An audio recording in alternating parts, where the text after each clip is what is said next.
Hello Hasbro fans, this is Destroyers back again with another Star Wars The Clone Wars figure review. And this figure is on Clone Wars number 9 in 2012, and that is Chewbacca. Take a look at the package include first. Dice, and one of those stands, and of course a character card. Take a look at the packaging now. You get the Darth Maul package there. Down here is Chewbacca, back of the packaging, and the back of it reads Chewbacca is captured by Trandoshan hunters. Picture of the kid feature there. What's really weird is though two things. The projectile in the picture here is red, and the other weird thing is that's the 2011 version of Chewbacca, which is different to this one, but I'll go into that in a minute. There's a shot of Chewbacca in the show there, photoshopped. Bowcaster fires projectile, Clone Wars number 9. Other figures in this wave include a bunch of repacks. Clone Wars 10 Aqua Droid, already reviewed the 2011 one, you can find it on our channel. Clone Wars number 8 Mace Windu Super Articulated version. Clone Wars 5 Yoda, and Clone Wars 3 Savage Press shirtless version, which you can also find on our channel, the 2011 style. That's it for the packaging. One thing I want to go over first is, while this figure is actually officially labelled as a repack by Hasbro, it's actually not, because when we first got images last year, prototype images for the Clone Wars Chewbacca figure, this is actually how that Chewbacca figure looked, the prototype. But come at the release, the Chewbacca in the blue and black packaging was a much darker colour and was so not screen accurate and actually looked horrible for several reasons. One, it didn't look anything like Chewbacca. Two, the lips looked so weird. Three, the fingers weren't painted, like it was as if they had come straight out of production without being painted.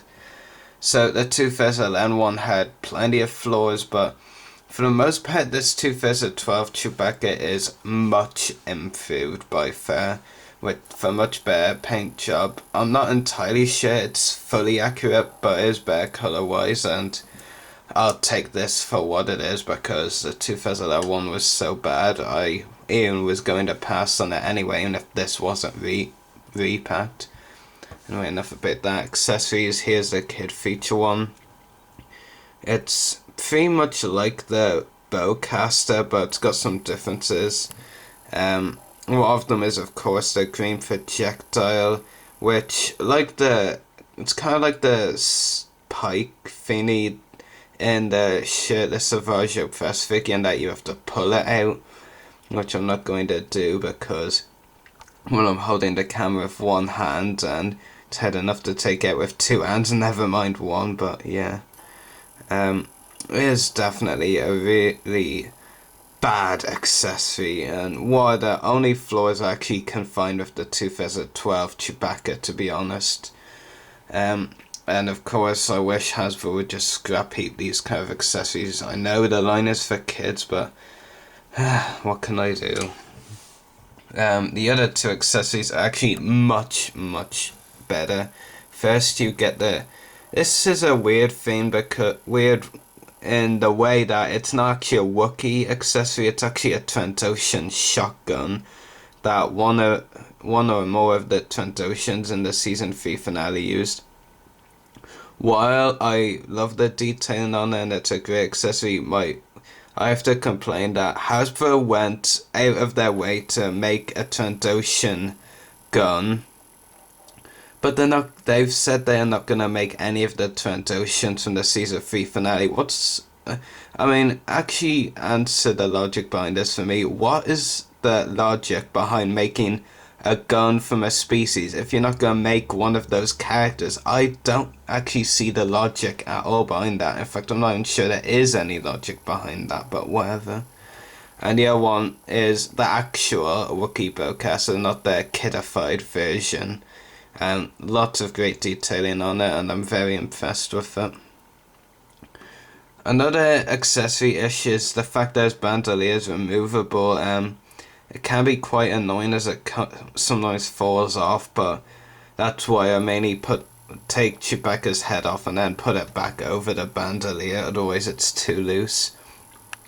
Anyway, detail, Hasbro have done a much improved job over the 2011 version. The colours are more screen accurate, and while it's not totally Chewbacca-like, well, it kind of is, it's definitely much more Chewbacca-like than the 2011 version, and definitely something I could at least resemble with Chewbacca, definitely. And I would like Hasbro to release maybe a General Turful or a generic Wookiee which also appeared in Wookiee Hunt as figures using this sculpt, but I doubt they're gonna do that. But this is definitely a great figure, and lots of awesome fur detailing on them. Anyway, articulation, head, shoulders, elbows, wrists. You actually get 2 torso or waist, as you might want to put them, which is fairly interesting, I have to say. And you also get knees, no ankles, of course, and that for me, aside from that accessory over there with the green projectile, is the only flaws with this new improved figure of Chewbacca. But I can't really say it's new because actually it is the prototype version that we were first shown in the pictures, which is the better one. Yeah. Anyway, that is that probably for our review of the Clone Wars 2012 version of Chewbacca. Labeled as a repack, but he most certainly is different to the 2011 version.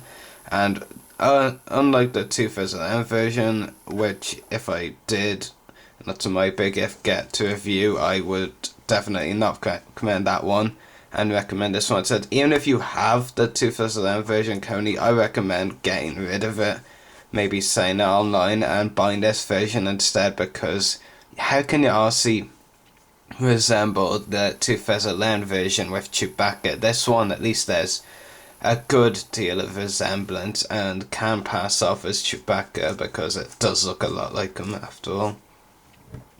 I'm going to rate this figure, I'd say 9 out of 10. That it's always nice to see a new type of figure release, even if it's like a movie, original trilogy character released in animated style. It's good to see new species always in the animated line. And I'm very happy that Hasbro released Chewbacca, even though essentially he was probably brought in just for that reason to get a Clone Wars action figure. But it's definitely a really cool figure, and like I said already, my only flaws are the green projectile, bowcaster, and the lack of anchor articulation. Anyway, hope you've all enjoyed this review. May the Force be with you, and happy hunting.